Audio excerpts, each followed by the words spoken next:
Angie White, and I teach English online to adults from all over the world. Today, I'm going to share with you 5 tips for teaching better essay writing to multilingual learners of English. Now, most people wouldn't be afraid of this, would they? Or a blank document? But guess what? For an English language learner or multilingual learner of English, a blank document can be their worst nightmare. Why?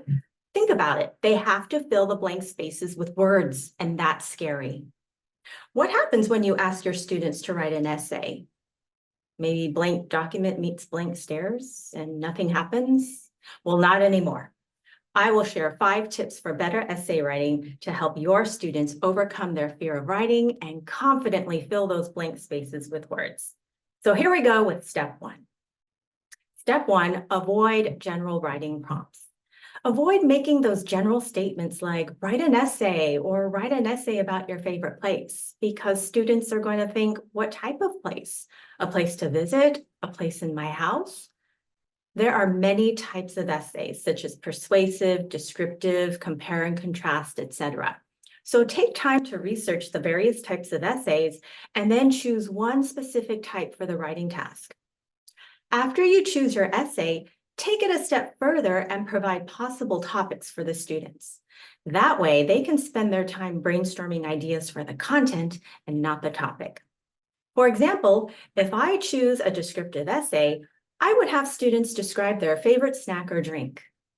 Mine would be coffee. Let's go to step 2. Always provide an example. You can write one yourself, find an example online, or even get AI to write one for you. Write or choose a short and simple example so your students aren't overwhelmed by the task and can use the model as a scaffold. You may need to edit an example you find online if it's too long. Or if you find a sample essay, but it just seems a little too advanced for your students or too easy, guess what? You can adjust the level.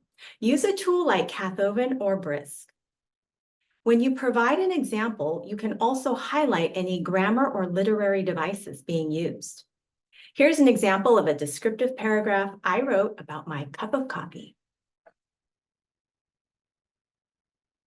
Let's move on to step 3, shall we? In step 3, we provide a format for the essay, which acts as a scaffold for the writer.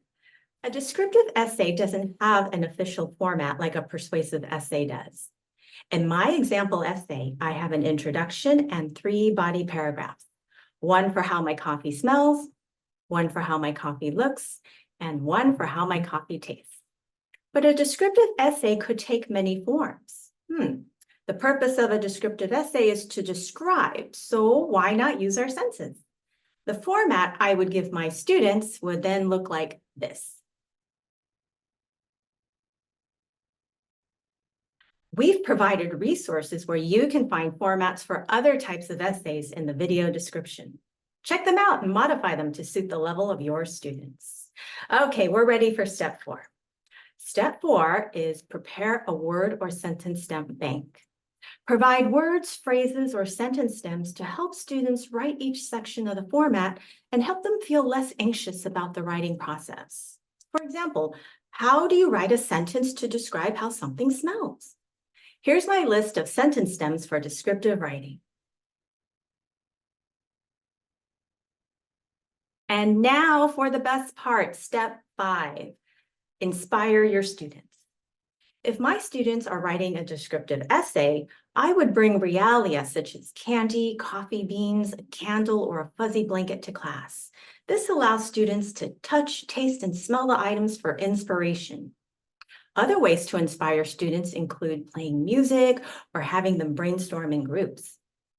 The way you choose to inspire your students will depend on the type of essay they are writing. For example, if students are writing a compare and contrast essay about online versus traditional shopping, you could allow them to use their phones to research an item they want to buy online. They will compare that experience with a traditional shopping experience, and afterward, they can share their findings in pairs or groups to gather ideas from their classmates for their essays. I'm feeling inspired to write now, and I hope these 5 tips will help your students write better essays. For more strategies, be sure to check out the other videos in TESOL's How to Teach English series. Happy teaching!